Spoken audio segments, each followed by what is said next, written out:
delighted that so many people care about the soils of Dummerston and the region. We're gonna learn a lot. We have 3 experts come with various perspectives, and we're gonna learn a lot. This is sponsored by the Dummerston Conservation Commission. If you,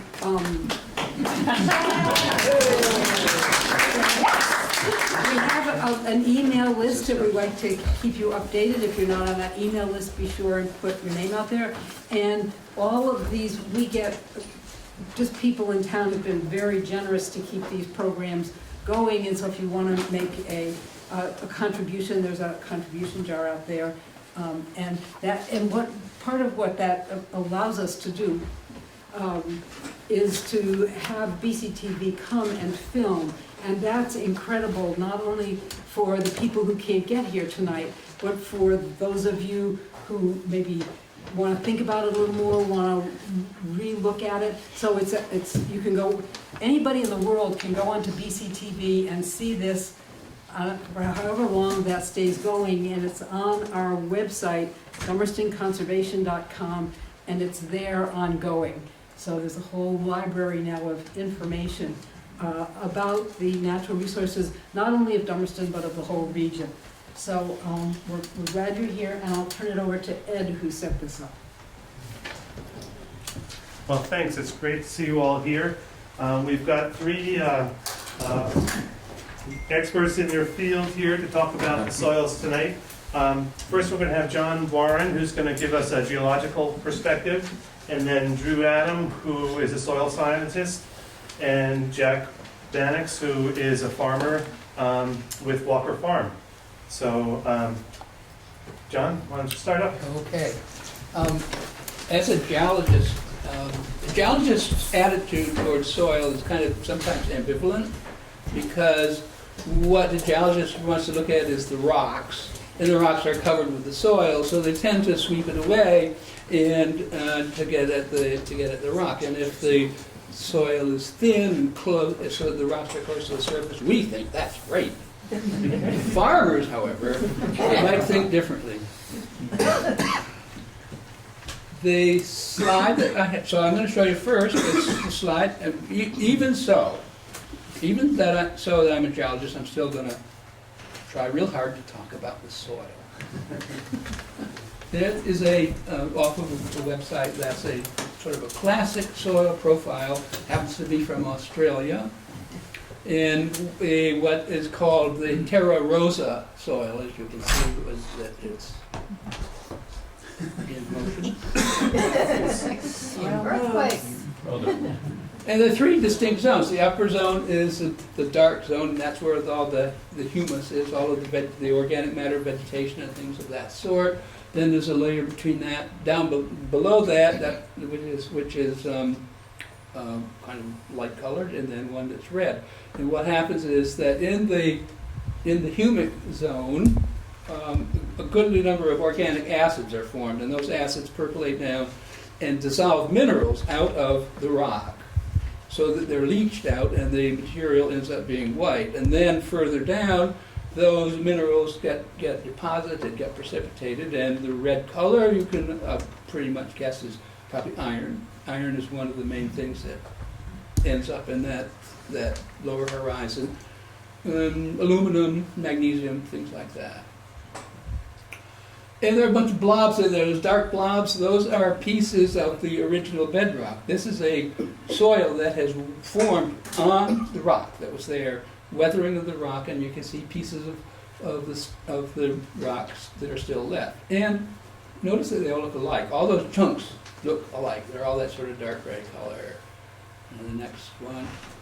What do you think the thickness of those layers was? I think I don't know for that particular one, because there was nothing in this picture for scale. As you'll notice, geologists are always very careful to put something in the picture for scale, so you can get an idea of what the size is. And that photo didn't have one. So just the inches, soils, maybe? Sorry? Just inches, maybe? No, it's feet. I've seen soils that are similar to that in Tennessee, and that whole sequence of A, B, and C, they're called, would be above my head. So it's many feet thick. course, now, this is a selection of the, and of course, you know that when you dig a hole in Vermont, you come up with stones. And this is a selection of the stones that the town of Dummerston has come up with at the quarry at Hidden Acres, or the gravel pit at behind Hidden Acres. And you can see that there's not just one kind of stone. They're all different kinds of stones. And they're not related to they're not the same as what the rock underneath. That's the first clue to the idea that this was a glaciated area where soils developed, for millions of years. Then the ice came by, scraped up all that loose material and some of the bedrock and made pebbles and cobbles and boulders and sand out of that stuff and carried it away. Then melted and deposited it. So the material that sits on top of the rock is not directly related to the rock. And it's come from multiple sources. So here is a profile of a soil here in Dummerston. This is along the West River Trail.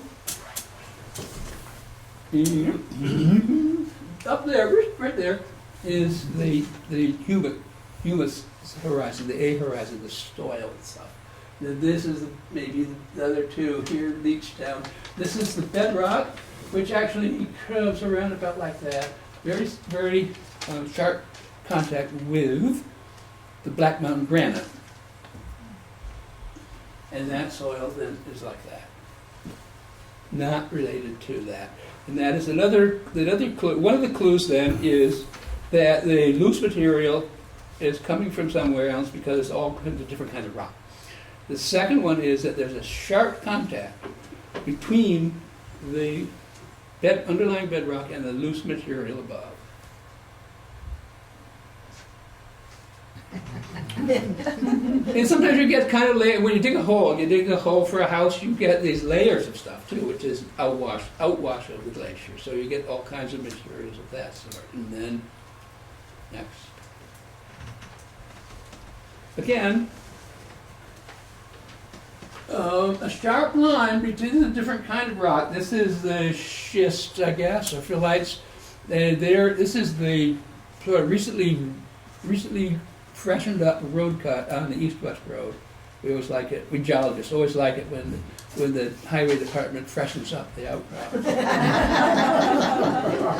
And the line between the soil and these rocks, which are going like this, is right there, and it looks pretty sharp. However, if you look at the next one, backing off, on the same road cut, there are areas, and it's pretty hard to see, but there's an area sort of dark right down in there, and another one that comes down in around there. The rock is kind of breaking up. I had to be really careful in cropping that first photo to show that there's idea that there's a sharp dividing line between the rock and the overlying soil. But it's not always the case. There is some, it's been 4,000 years or so, there is some interaction between the bedrock and the soil, and the material above, which is going to become soil. And one of the most and that's it for my slides.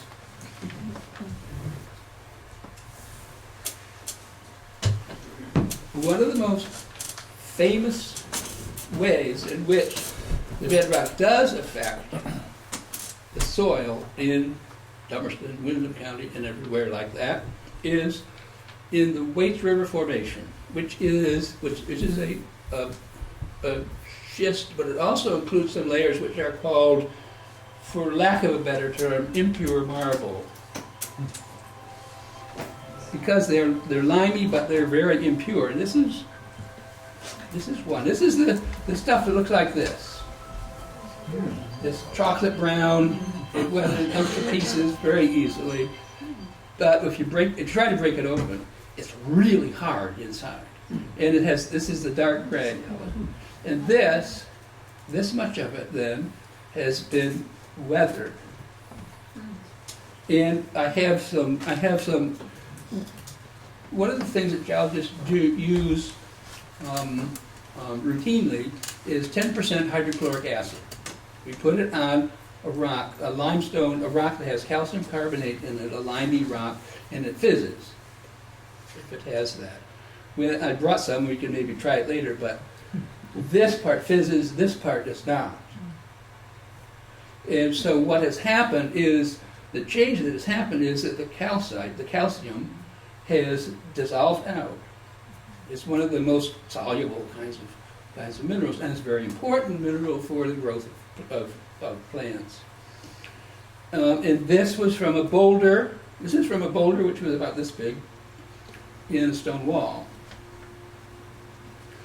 But not, again, well, maybe sort of related to the bedrock. So there's this unit, this Waits River Formation, is the light green out here, the olive green, and it forms a strip, and everything pretty much forms strips. There's some detail, but in fact you go all the way up to the Canadian border and beyond, and it's still these strips. And the ice came from there, from north to south, and it pretty much, it very often carries, even though it carries material from far away, it's the same kind of rock. So two things can happen. One is that when the soil is not very, when the overburden, the overlying unconsolidated material is not very thick, the bedrock itself, like that, can dissolve out the calcium and go into the soil. When the soil is thick, those boulders, which have been carried from the far north, but are still very much in this sort of zone, would be incorporated in the till, the unconsolidated material, and would be sitting there in the ground, and the weather and the calcium comes out from those boulders. And you know that this stuff is so, it can be all the way through too. Here's another one where they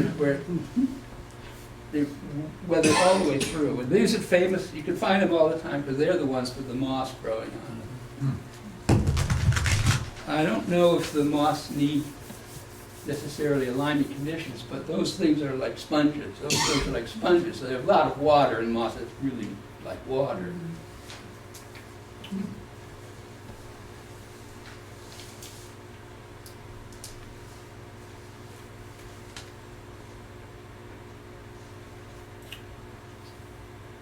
So, this is just a conclusion. Yes, the things, the material that from which soils are developed in Vermont are not the same as the materials of the bedrock directly underneath. But there can be a very important relationship because of the geologic structure which the ice went in the same direction the rocks went. So that materials from far away will end up here and look similar. And then the bedrock begins to break down. The material in the glacial materials can also break down, and all of those things can be incorporated and added to the soil. And I thank you.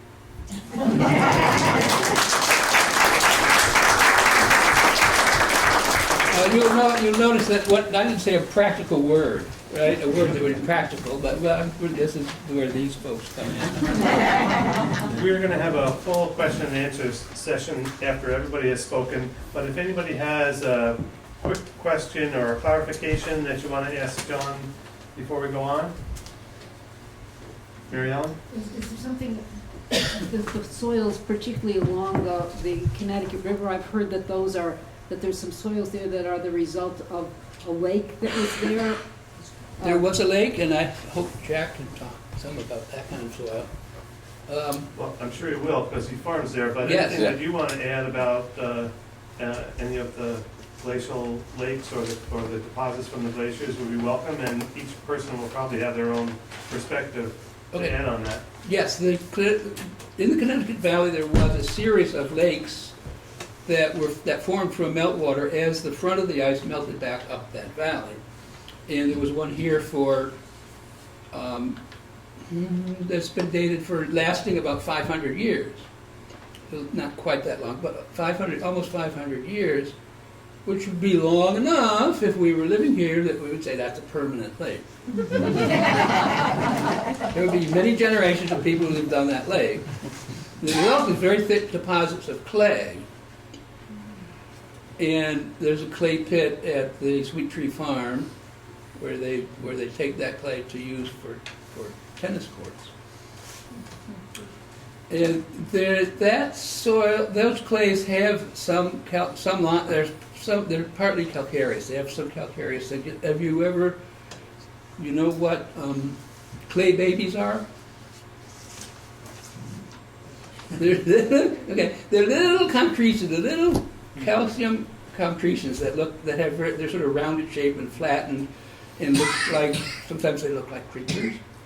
And they are the calcium that's in that clay. So that, again, even though it's off to the side, there was some calcium in that soil as well. Now, of course, that's very thick. Those are very thick units, so that they're far removed from the underlying bedrock. So there would be essentially no contribution from the bedrock in that area, from the local bedrock in that area. Thanks, John. Drew? Okay, thank you. And hello, everyone. Hi. My name is Drew Adam. I am a soil scientist. I'm semi-retired from the USDA Natural Resource Conservation Service. USDA is a department, and Natural Resource Conservation Service is an agency. We've had a presence for almost 50 years in Brattleboro, which services Windham County and beyond. I came here in 1978 and began with 3 other soil scientists a soil survey of Windham County, Vermont. And we completed it in 1983 and it was published in 1985. All the data in the Windham County hard copy is now digitized, and all the soil attribute data is in a database called the Web Soil Survey. You can Google it, and it has not only Windham County, but all private land in the United States that's been mapped, and that's pretty much all of the lower 48. So the Windham County Soil Survey had to be conducted out in the field with shovels and augers and aerial photographs. And so we canvassed the fields and dug holes, and we have a taxonomic system, just like trees and plants, that define certain soil types. And in fact, there's over 50,000 soil series in our taxonomic system. And those soil types, we call them map units. The ones that were pertinent to southern Vermont were on our legend, and we would canvass the land and determine what that soil map unit was and what the extent, to what extent it was there.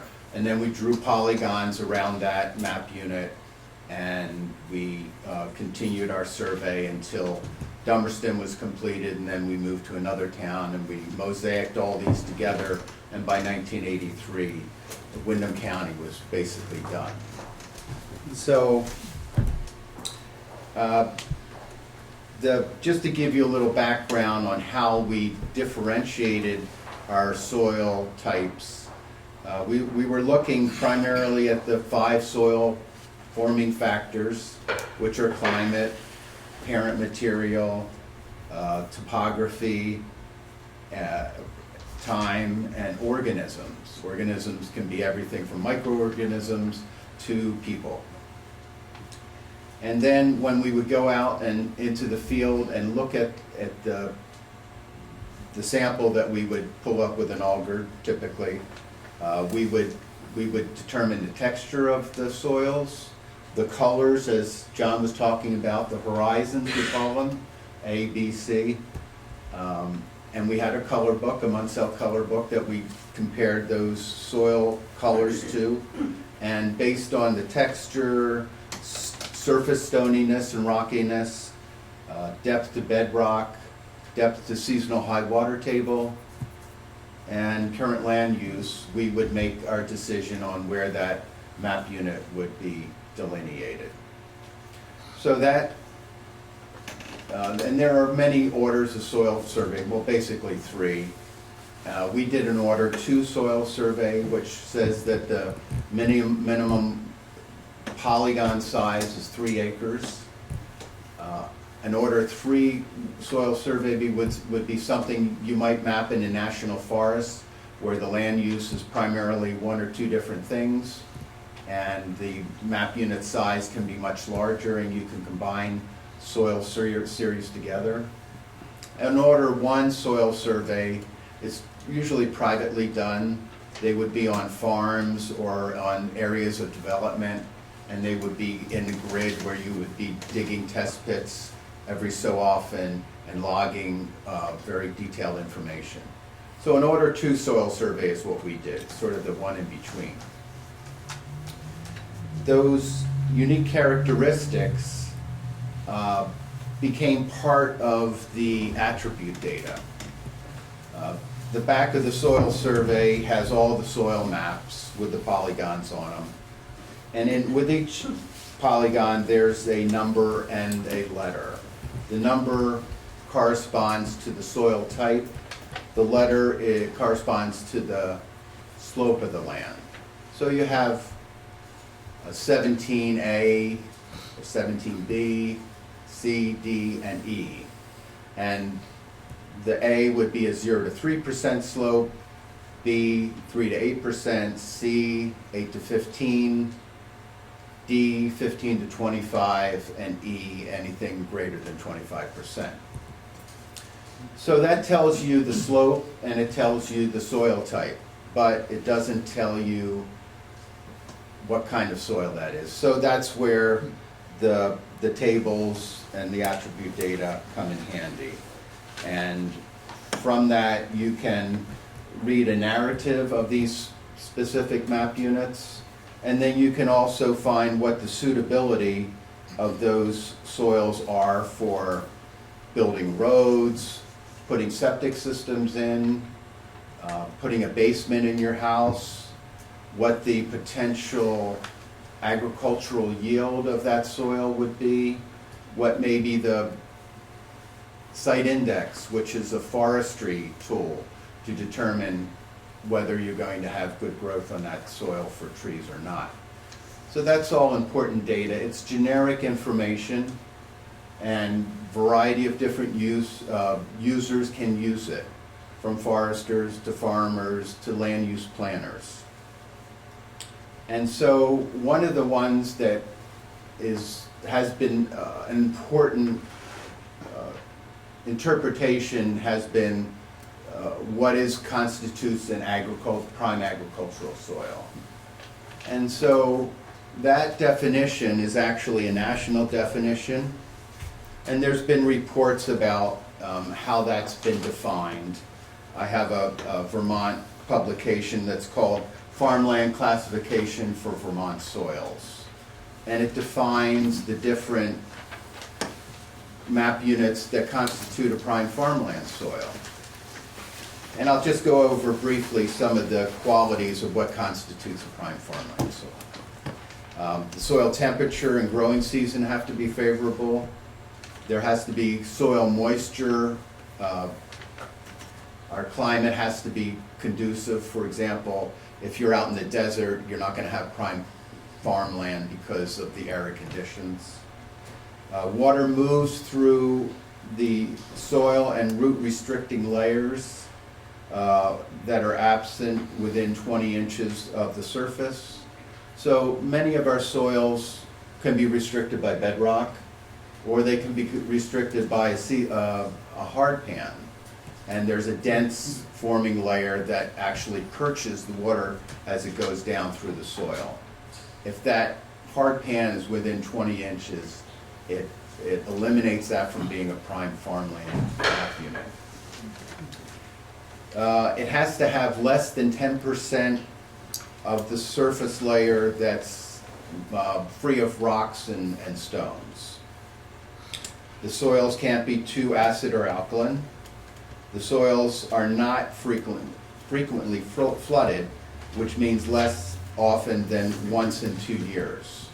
So a soil that is a floodplain soil can be prime farmland, but one that is basically floods every year is not.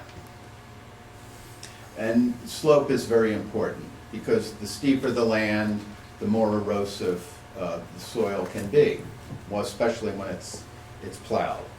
So everything in for prime farmland is basically less than 8%. There are some map units that actually it's 3% or less, and I won't get into that right now. And then the depth of the soil. So the soils are typically deep, greater than 40 inches to bedrock, but include some moderately deep soils, which are 20 to 40 inches. So those are the guidelines for prime ag soils. The Act 250 has recognized the environmental law that Vermont adopted back in the early 70s, recognized that important farmlands were something that they wanted to address in an Act 250 development. So they also looked at prime farmland, but also they determined a category called statewide farmland, additional farmland of statewide importance. So the combination of the prime farmland USDA definition and the state definition of statewide importance constitutes a list that is in criteria 9B, and the important farmland ratings unit determines where and what those are. And you've probably seen these maps that I've seen some people that show in 2 different shades of gray. Thank you, Lynn. Which are which. The prime farmland map units are in a dark gray, and the light gray are the statewide ones. So you can see a smattering throughout town there. And also there's one that a slope category here that was derived from our map units, and it shows the darker pink are slopes over 25%, and the kind of beige color are 15 to 25. So this is a use of the soil survey that doesn't really constitute a soils perspective, but can be used. You could make a septic suitability map from this, from soil survey. So there are many different types of information that you can derive from a soil survey report. The constitution of statewide importance allows the slope to go up to 15%. It does allow for slow permeability and wetter type of soils, so that they don't have to all be well drained. They can have some seasonal high water tables that that may reduce the yield, but still can be used for good farmland.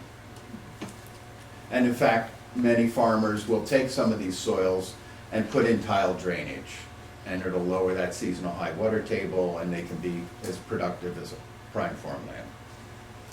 They can be frequently flooded, They can be a little bit shallower to bedrock, and they can also have a moderately low water holding capacity. So that includes our sandy and gravelly soils that wouldn't constitute prime farmland, but certainly with irrigation or amendments of organic matter, they can be built up to be a very productive soil.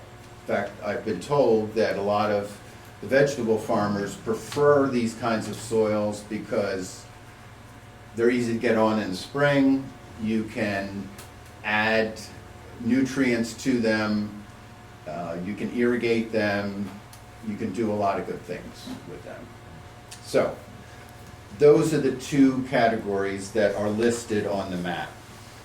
And I'll just talk a little bit finally about the land evaluation and site assessment that is a derivative of important farmland map units. It was devised by USDA back in 1985, and it's an acronym. LESA is an acronym. LE stands for Land Evaluation, and SA is Site Assessment. So the purpose of having a planning tool like LESA is to allow individual communities to determine where their most important farmland areas are. Remember, nationally, especially in the Midwest, there are towns and counties that are 90–95% prime farmland, especially in Iowa and Illinois. You can't necessarily restrict all land uses on prime farmland. So what LESA allows a community to do is the land evaluation part is based on the soil types. And we've devised 12 different groups in Vermont. Group number 1 having a value of 100, and group 12 having a value of 0. And this is pretty much a straightforward. You just look up on your chart where these soils lie, and you assign a value. And you may have to prorate it if that parcel includes a number of soil map units. And then the site assessment end is up to the individual town or county to determine what kinds of things are important to them.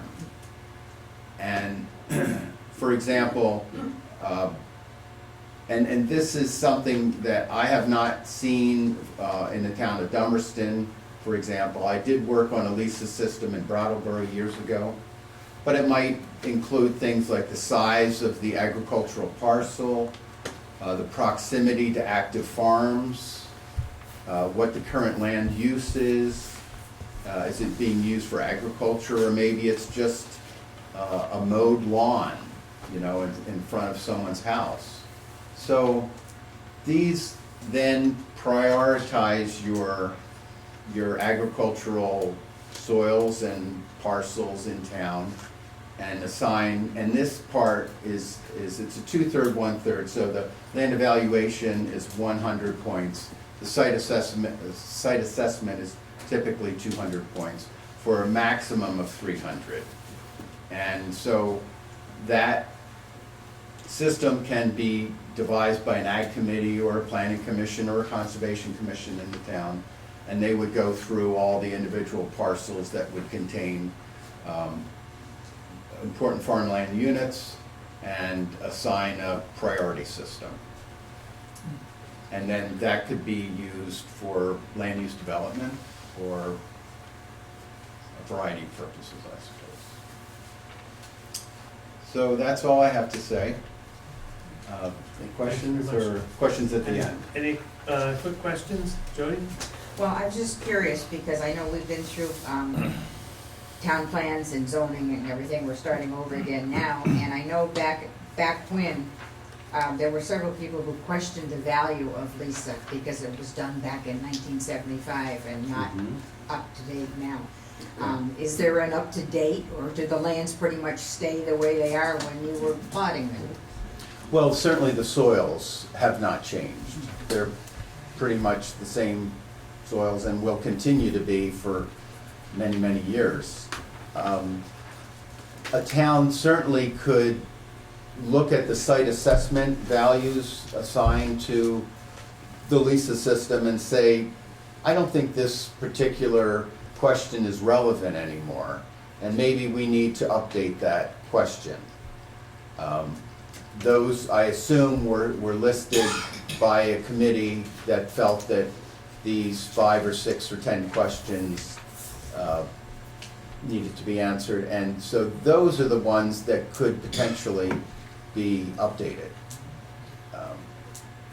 And you know, that's up to the committee that, either the Ag Committee or the Planning Commission or the Board of Selectmen. They could review those questions and say that they think they're still relevant or not. I'd just like to add that Dummerston does have a LISA evaluation that was done in the late 80s or early 90s. And it's in the town office if people would like to look at it. And I was on that committee with Dwight Miller and Nelson Gilson and some other folks. So it's not that old, but some of the names have changed, but the land has stayed the same. I'm just concerned about, I'm concerned, yeah, Walker, I'm concerned about the value of it today. I mean, I personally believe it's very valuable today, and I'm just concerned about it. Yeah, the Planning Commission uses it, I think. Just to add to that, it would seem like over the course of time, though, like Drew mentioned, certain of the criteria that were used to do the site assessment part could change because of socioeconomic changes or maybe development changes that have occurred over time, might impact, well, I'm just thinking of one of the ones you mentioned, proximity to existing farms. Say an existing farm, well, not an existing farm, say the existing farm is still there, but a whole lot of what went around it might have changed, and so you might change its score. Right. Not necessarily take it out of the LISA system, but just change the score of the surrounding land. Sure. Yeah, there may be a parcel that was surrounded by farmland, and in 1985 or 1990, let's say, it's around 90, would you say? So that was, what, 26 years ago. Maybe that particular piece of farmland now has half of the perimeter surrounded by houses. If that question was percentage of development surrounding parcel, that may have been 0 in 1990, but 50% today, and so that value would change. I think you would have to, it's a dynamic system, and I would think you could rescore some of these. And likewise, we have, in the past 10, 15 years, added more farms, more active farms in town, and so things that were of good soil quality, but perhaps not a working farm, that criteria may have changed. Exactly. Both ways. Jack? So, unlike John, I don't like rocks. I don't like stones, and I'm not too fond of sand. So, what I'll be talking about is how, what kind of soils we have, but mainly how we take care of them, because that is, after all, what is most important to us. And if you're looking to buy a farm, then you really are interested in the types of soils that you're going to be buying. If you farm's been in your family, then you work with the soils that you have. And some of the soils are, as you'll see, we have everything to one of our fields, which my employees call the rock garden, to our soils down at the former Moore Farm down by the river, which is like Albert Moore used to say, like plowing butter. So that is a little better. So this is just an overview sort of our main farm. And we have, so we actually grow in about 11 of our greenhouses in the soils in the greenhouse. So even the greenhouse soil is important to us, as well as the field soil. And what farmers have to learn is the different aspects of all the soils. Like right on our farm, we have a lot of different types of soil, well-drained soil, and we have some loamy soil that holds moisture better. But you learn, you have shadier spots on your soil, and you have sunny spots. And, so you learn, where you can put your crops and what you can do, hopefully, to improve those soils and make them better. We're certified organic by Vermont Organic Farmers, and so we practice organic methods of growing our vegetable crops in the fields. So that John has gone over a lot of this in more scientific detail, but for us, we're concerned about keeping our organic matter up and maintaining the organic matter that we have. So the ideal organic matter is is up in the 5 to 6% of your soils if you're looking to farming. That means you've got a lot of buffering material for your carbon nitrogen ratio and your nitrogen and phosphorus and potash that are essential for growing. So our goal is to constantly improve and maintain the organic matter. And so what we do, as opposed to maybe a lot of conventional farms, is we feed the soil rather than concentrating on feeding the plant.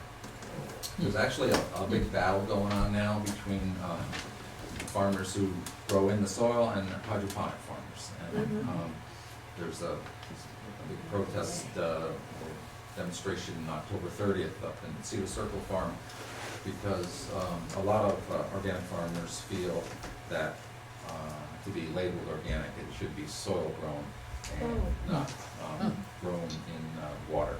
And that with even with organic nutrients, which I like to refer to, since it's close to Halloween, as sort of zombie vegetables. They're just sort of kept alive with life support. So the most important thing is with your soils is to know what the heck you have and what is in it. And so we're required actually by from Vermont to do soil tests every 4 years, and that really separates the beginners from the professionals in a way, because it's like, I'm going to make a pie, I'll just do it the way I think I should do it. It's you want a list of ingredients, and you want to know what the steps are to making that pie. So for us, we can get specific recommendations for crops, and it'll tell us what our soil pH is, it'll tell us what the phosphorus and potash is, and it'll also tell us the recipe we need to grow that particular crop. So we're going to put on, if you're in Vermont, you're going to be putting on lime, because it's acidic soils. Although we've been farming our farm for, since we moved up to live with my grandfather in 1973, and once you start using compost and building the organic matter, your soil pH pretty much stays the same. So we have not added lime to our main fields in 40 years. So, but we recently bought a new piece of land, and we've had to add lime to that to build up the pH. Because ideally you want like a 6.5 to 7.0 pH for growing most vegetables.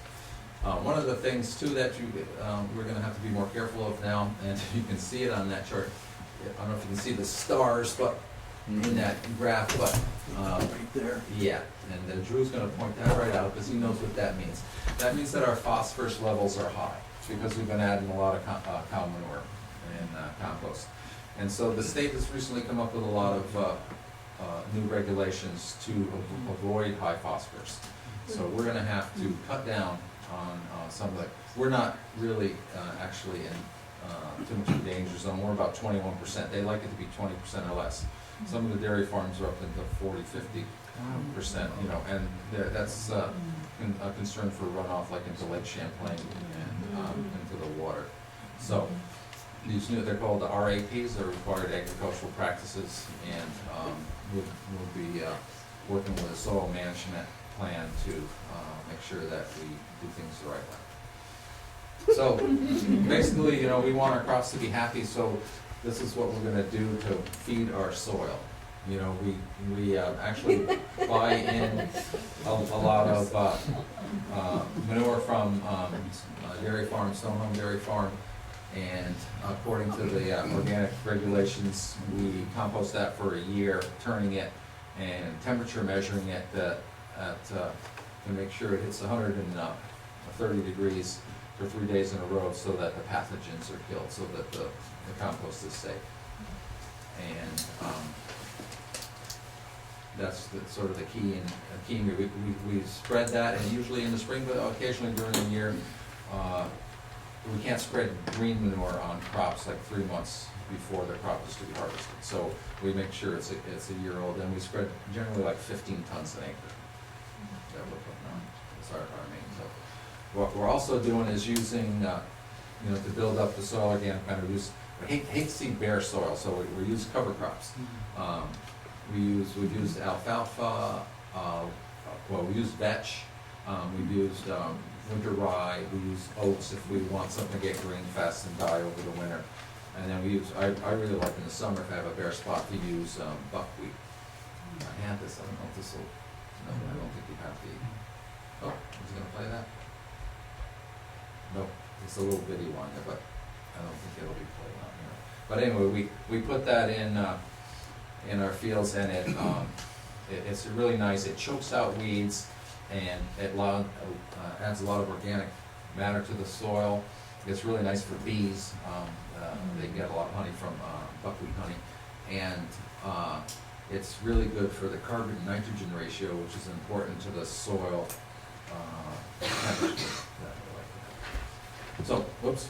So that previous photo was us plow. We do plow some of our fields, excuse me, and that we need to do sometimes because the cover crops are so large. We need to sort of bury them under so that we can work in early crops. But we tend not to do so much horizontal tilling. Now we do more vertical tilling, which is better for the soil. And this is one of the implements that we use, and it's called a subsoiler. And that is a 2-pronged subsoil that goes down. You can see that goes down about 18 inches to 2 feet. And originally, you know, when I first farmed in, they always said, don't plow too deep, you don't want to disturb the subsoil. Well, now they want you to disturb the subsoil. They want you to break through that hard pan that you create when you constantly plow. It's like a shelf. And so when you use this subsoiler, and each one of these shanks takes 45 horsepower to pull, so you need like a 90 horsepower tractor to pull this. And it allows for drainage, and it allows for micronutrients to come up from the subsoil. So when we can, and you don't need to do this every year, but we try to do our fields every other year, and sort of go different directions, sort of to keep breaking up that hard thing. Then the next this isn't mine, but it's the exact same thing, and it's called a chisel plow. And so what that does is it goes through the soil vertically, sort of mixing it up and disking it after we've spread compost on it. So it sort of incorporates it rather than flips it over and creates that hard pan. So we usually go on with that after subsoiler and after we spread compost. And then another tool that we like to use is called what's called a rolling cultivator, a perfecta, which also has these shanks that will mix up the soil a little bit and make more of a seed bed and planting area. You can see, that's the sort of the bed that we'd like for transplanting or seeding equipment down. Personally, I like to see a lot of junk in the soil because that means there's a lot of organic matter, but you have to sort of incorporate that a little bit so that we're able to eventually cultivate it and also to seed it and transplant it without our machinery sort of clogging up. So. Then, you know, one of the other things that's a big concern to us is erosion of our soil. We don't want to see our soils washing away. We spend all this time, and it takes so long to build them up that after Hurricane Irene and I think it was Tropical Storm Lee that actually did more damage to what we had. They, the water, and Drew can probably tell you that even though we had one of the driest summers on record, what the forecast, long-range forecast for the Northeast is to have a lot of rain, but not spread out, to have more incidences of heavy rains, 4 to 5 inches, you know, the kind of storms, thunderstorms, things that cause erosion. So one of the first tools we bought, because we did suffer a lot of water damage in some of our fields after Irene, was this is called a raised bed mulch layer. So what this does is it forms the soil into a bed and raises it up 6 inches above the rest of the soil to allow for drainage. So when the water comes, it can drain off the plastic mulch and into the soil. And of course, we have to have irrigation. Luckily, we have, and I'll show you that, we have a pond and a couple of wells that we're able to irrigate with, because even though we're forecast to have a lot of water in these extreme storms, we still can go through 2 months of no water, and like we did this summer. So, you know, when you're looking for a new farm, some of the things to consider are the soil quality, the access to water for irrigation, and also a marketing plan. And you do those in reverse order. Because you have the best soil in the world, but if you can't sell it, and if you can't keep it alive, it's not gonna do you any good. But so soil is very important, but there's also a lot of other factors to consider too. So once we have these beds raised, we go through with different kinds of transplanters. This is called a water wheel transplanter, which pokes a hole in the mulch and then water makes a little puddle of mud, and then you stick the plant in it and the mud just seals around it. And then the crop usually is good for 10 days to 2 weeks without needing rain. So we've gone out, the nice thing with this type of machine is that you can go out like on a 90-degree day and transplant lettuce or something, and there'll be no wilt and no setback. It just keeps growing. So we use that a lot. One of the other things that we like to do too is for adding organic matters to mulch between these layers. Sometimes of plastic we use, thanks to Wayne Emery, we use a lot of hay mulch that will keep weeds down, keep moisture in, and also break down and add organic matter to the soil. And with the cultivation, the same thing. It's sort of a vertical cultivation. This sort of is like a ground-driven rototiller in a way that doesn't go too deep, but stirs up the soil. And we don't want to cultivate too deeply. Try to cultivate often and shallow, so we don't disturb the structure of the soil, overwork it, and we don't lose a lot of excess moisture by flipping it over too deep. So some of our soil is on gravel, and some of our soil, like down at the what I call the Moore Farm down by 91, that soil is we a few years ago, because of the drought periods, we decided to try to drill a well down there, because along the river there's another river flowing on each side. It's a gravel river, and you want to try to hit that. You hit that gravel. So we had a well company drill 5 holes. The first 4 hit bedrock at like 60 to 80 feet, and the 5th hole didn't hit bedrock, it hit gravel, and we were lucky. We got 45 gallons a minute. So this is sort of an example of what we use a generator to run this horizontal pump that's down about 70 feet, that has a big screen on it and sort of sucks in water from the gravel, and that keeps our soil, and keeps our crops going. Especially this year, it was critical to keep them alive. Can't you draw right from the river?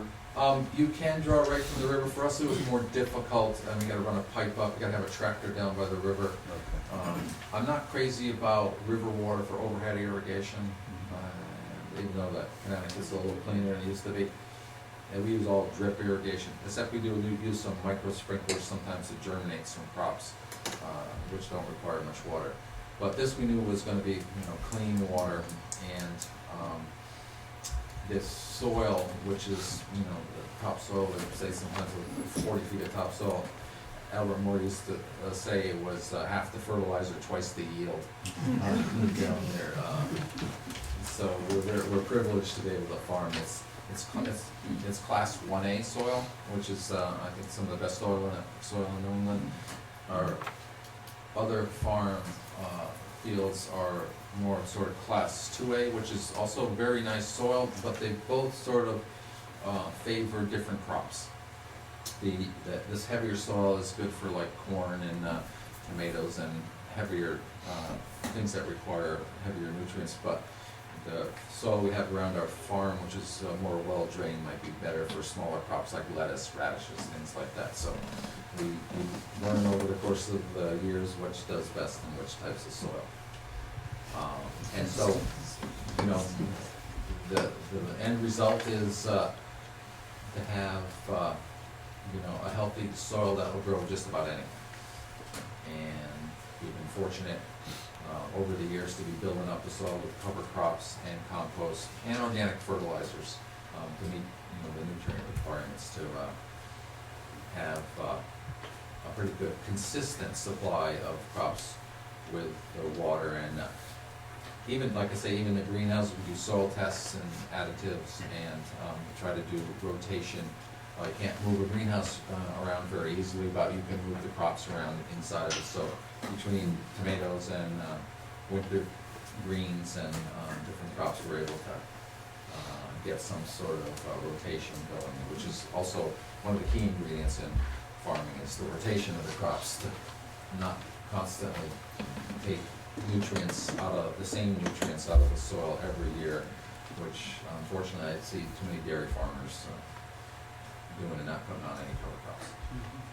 But even, so you do the best you can, but sometimes things go awry and you get feeding where it's so early, and that's all I'm gonna say. Thank you.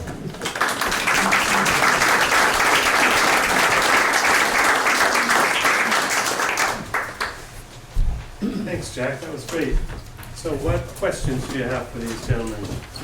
Jody? Well, I just wanted to know, I didn't see the machinery to pick the rocks up. You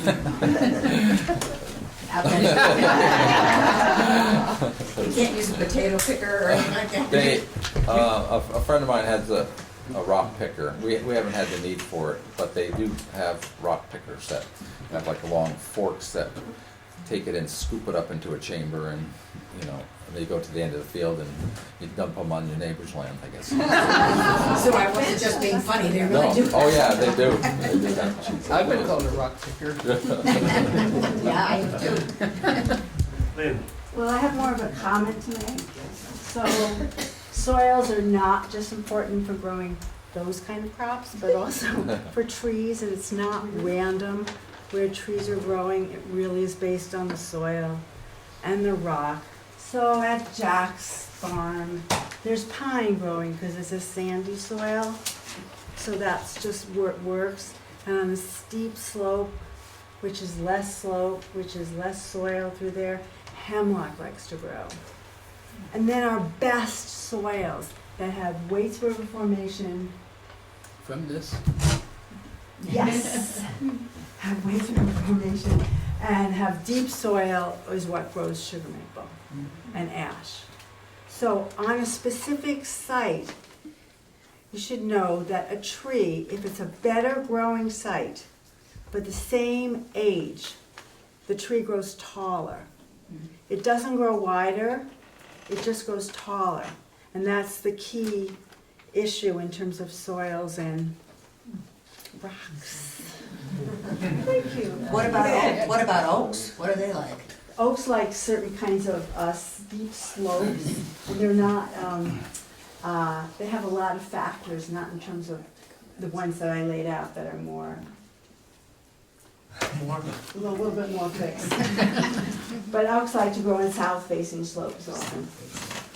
Yes, Richard. A follow-up to Lynn's, I heard years ago, and I can't quite remember how this works, but I'm hoping that the panel can clarify this, that there's a reason that Vermont maple syrup is better and tastier than New Hampshire maple syrup. And I heard this, actually, it's because of the geology of the soil, I'm sorry, it's because of the geology and that relationship, John, that you were talking about, but that the rocks actually do influence the soil. Is there any truth to that, or is that purely marketing? Well, of course, we all know that it's totally true. But that limey rock formation, the Wake River Formation, is in Vermont. And in New Hampshire, it's a lot more granite, a lot more kinds of things that are more, produce more acidic soils.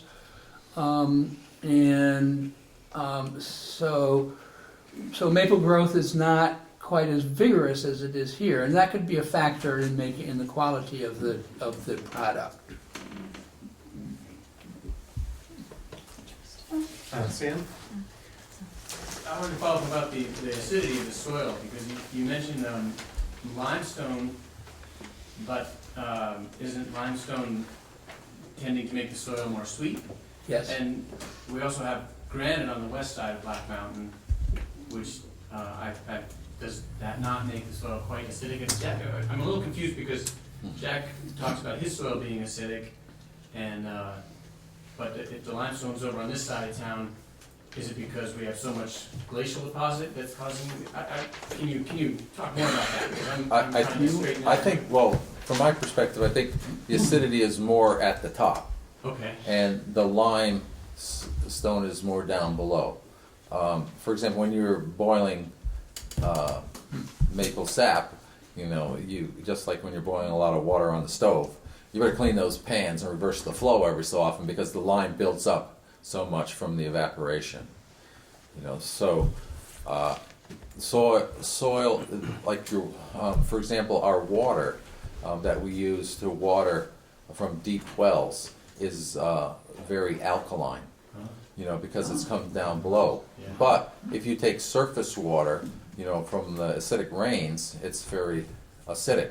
So in our greenhouses, for example, what we do, we have water tests done that tell us, what fertilizers to use because some of the flowers, for example, we grow need a pH of like 5.5, where some like marigolds and geraniums need like 6.5 to 7.0. So you adjust your water, to grow a better crop. If you went out to the woods and you took a soil sample and had it run by some company, chances are that the native soil in southern Vermont is going to run about anywhere from 5 to maybe 5 to 6. Which is basically acidic. Right? Yeah, it's acidic, 7 being neutral. Right. So not just acidic, but quite acid. Yeah. And outside of the Waits River Formation, most of our soils come from schist and gneiss and phyllites, which are all acidic rocks. There's not really, limestone is what gives you a high pH. So there's the Vermont Valley over in Bennington, and then there's the Champlain Valley, which has a lot of clay deposits which are high in calcium.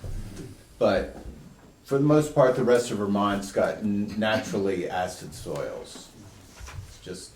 It's just the geology of New England, basically.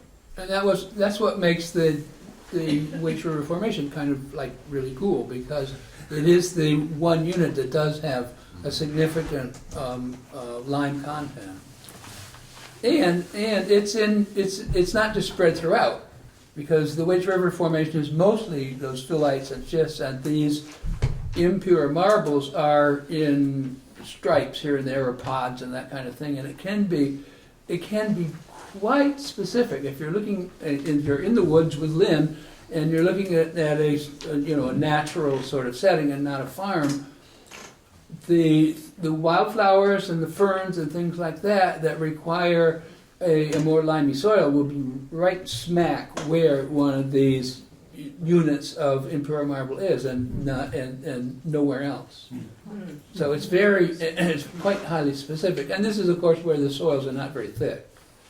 So you get a significant contribution of that from the bedrock. Barbara? I keep hearing that you shouldn't keep digging up your garden soil because you're disturbing the microorganisms. And yet Mr. Manix plows every year, maybe twice a year if you're doing Yeah. a crop. Actually, you don't, rototilling is probably, over rototilling probably makes your microorganisms kind of dizzy. But it is important actually to till soil to allow air into it, aeration, and to make it permeable to water. You know, if you didn't do anything, I mean, if you had really good soil and you didn't walk on it, or have heavy rains or snowpack or something, you probably could get away with not doing anything to it. But you really have to fluff up the soil a little bit to make it, good. So if you're just turning it over with a fork, that's okay for the microorganisms? Yeah, you can. I mean, even a rototiller, using it once or twice a year is not going to kill everything in it. You know, it's just the overuse of a lot of material machines like that.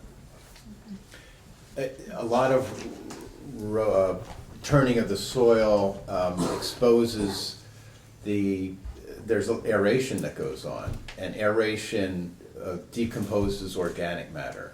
So if you continue to do that, you should add organic amendments to resupply your soil with organic matter, because as Jack said, the buffering, it holds the nutrients, it holds water, and it allows roots to penetrate. There's so many positives for organic matter. But one negative for plowing is that it does expose your organic matter to more decomposition. Paul, you have a question? Yeah, question for Jack. I was just curious, the photos you had were, just showed nice flat river bottom land where you could see forever. And I'm wondering how you feel the transition up Elysian Hills, and the different types of soil, different soils up there, and were they rockier, or were they, how you manage those? Right. Well, And especially after having been growing Christmas trees, wondering how the acidity level was. yeah. Well, it is different.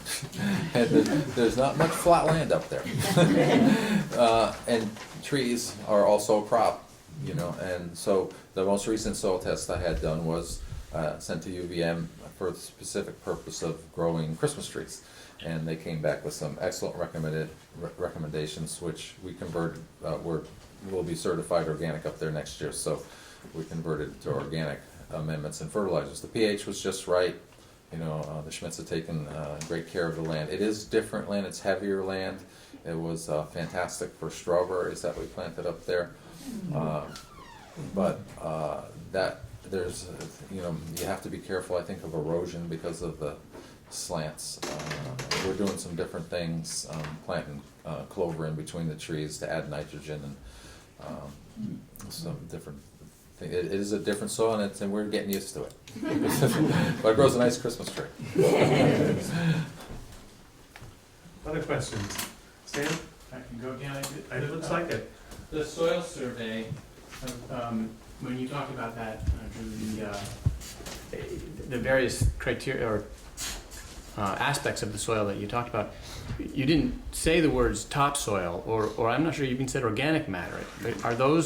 Were those assessed in the when you assessed the soil, or was that considered, something that could vary over time? I think there's always the assumption that if it's a natural soil that hasn't been eroded, and many of our soils, as we know from the Dust Bowl days, have been eroded considerably. But a natural soil should have an A horizon and a B horizon and a C horizon, and those depths can vary based on the soil type. Typically, your gravelly soils have a very thin A horizon because they are well drained, and the organic matter just isn't allowed to accumulate.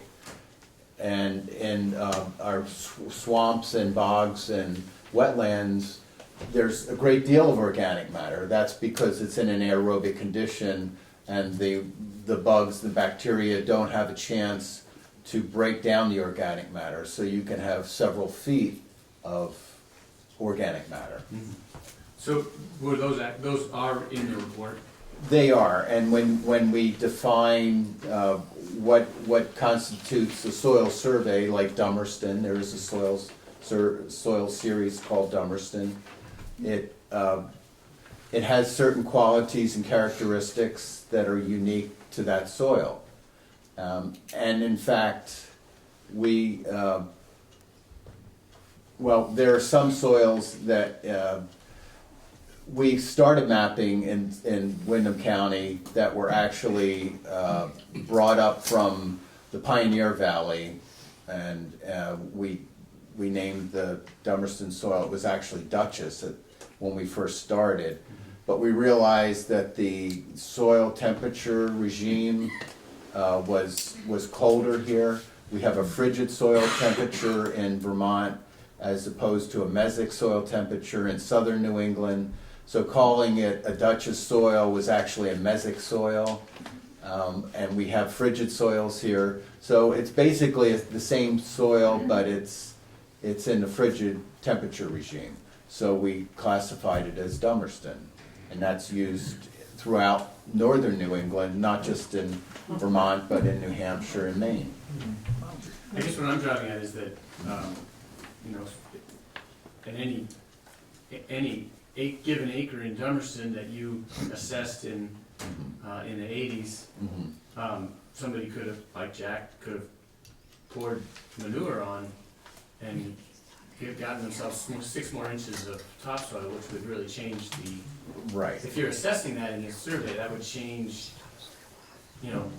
That, what the quality of that soil was in that area, unless that's just not part of the concern. If you're concerned with more of the mineral content. yeah, I would say that is the latter, that regardless of how much the farmer has put organic matter on or has put lime on, things that could change the chemistry of the soil, as long as it has a texture of silt loam, it's well drained, it's deep, it's flat, it's stone free.